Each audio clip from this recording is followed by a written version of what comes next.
New York Times vs. Sullivan, un análisis exhaustivo de un caso fundamental sobre la libertad de expresión y la ley de difamación. Introducción. New York Times vs. Sullivan es una decisión emblemática de la Corte Suprema de los Estados Unidos que redefinió la relación entre la libertad de expresión, la libertad de prensa y las leyes de difamación. Emitida en 1964, esta sentencia estableció el estándar de malicia real, limitando significativamente la capacidad de los funcionarios públicos para entablar demandas por difamación y reforzando la importancia de un debate público sin restricciones en una sociedad democrática. Contexto histórico. A principios de la década de 1960, Estados Unidos estaba inmerso en el movimiento por los derechos civiles, con activistas que luchaban contra la segregación racial y la discriminación, especialmente en el sur del país. Los medios de comunicación nacionales, incluyendo al New York Times, desempeñaron un papel crucial al informar sobre estas injusticias, lo que generó tensiones con las autoridades locales que buscaban mantener el statu quo. Origen del caso.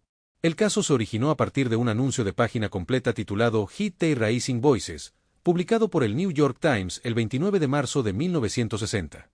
El anuncio, patrocinado por defensores de los derechos civiles, describía diversas acciones represivas contra manifestantes pacíficos en Montgomery, Alabama, y solicitaba fondos para apoyar el movimiento y la defensa legal de figuras como el Dr. Martin Luther King Jr., aunque el anuncio no mencionaba explícitamente a L. B. Sullivan. Comisionado de policía de Montgomery, él interpretó que las críticas a las fuerzas policiales lo implicaban y presentó una demanda por difamación, alegando que el anuncio contenía inexactitudes y dañaba su reputación. Procedimiento judicial. En un tribunal estatal de Alabama, Sullivan ganó el caso y se le otorgaron $500,000 en daños, una suma sustancial en ese momento. El New York Times apeló la decisión, argumentando que el veredicto violaba las protecciones de la primera enmienda sobre la libertad de expresión y de prensa. La Corte Suprema de Alabama confirmó el fallo, lo que llevó al New York Times a elevar el caso a la Corte Suprema de los Estados Unidos. Cuestiones legales. La Corte Suprema se enfrentó a dos preguntas fundamentales. ¿Protege la primera enmienda las declaraciones falsas sobre funcionarios públicos si se realizan sin malicia real? ¿Deben las leyes estatales de difamación estar limitadas por los principios constitucionales de libertad de expresión y de prensa? Opinión de la Corte. En una decisión unánime, la Corte Suprema, a través de la opinión del juez William J. Brennan Jr., revocó el fallo de los tribunales de Alabama.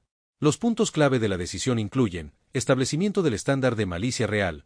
Para que un funcionario público tenga éxito en una demanda por difamación, debe demostrar que la declaración difamatoria se hizo con malicia real, es decir, con conocimiento de su falsedad o con un desprecio temerario hacia su veracidad.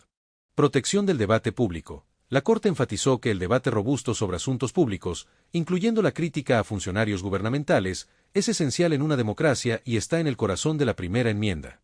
Efecto inhibidor. Imponer responsabilidad estricta por difamación podría disuadir a la prensa de cubrir temas controvertidos o críticos, socavando el derecho del público a estar informado y debilitando la supervisión democrática. Carga de la prueba para funcionarios públicos. La decisión impuso una carga significativa a los funcionarios públicos que buscan reclamar daños por difamación, requiriendo que prueben la existencia de malicia real. Impacto y significado.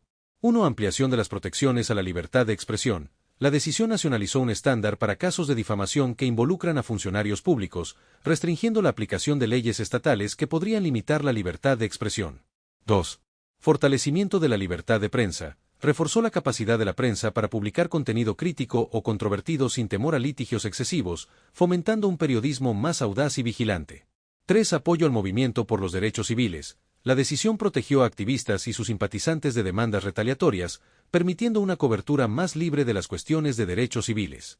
4. Influencia internacional. Inspiró la jurisprudencia sobre libertad de expresión en otras democracias, fortaleciendo las normas globales sobre la libertad de prensa. Relevancia contemporánea. Los principios establecidos en New York Times v. Sullivan continúan moldeando los debates modernos sobre difamación, libertad de prensa y el equilibrio entre la reputación y la libertad de expresión.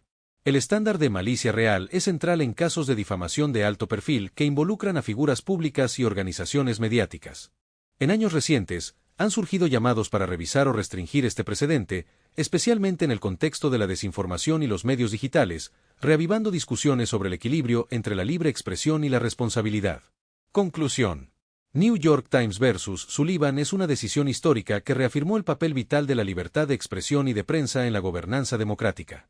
Al establecer un alto estándar para las reclamaciones de difamación por parte de los ciudadanos.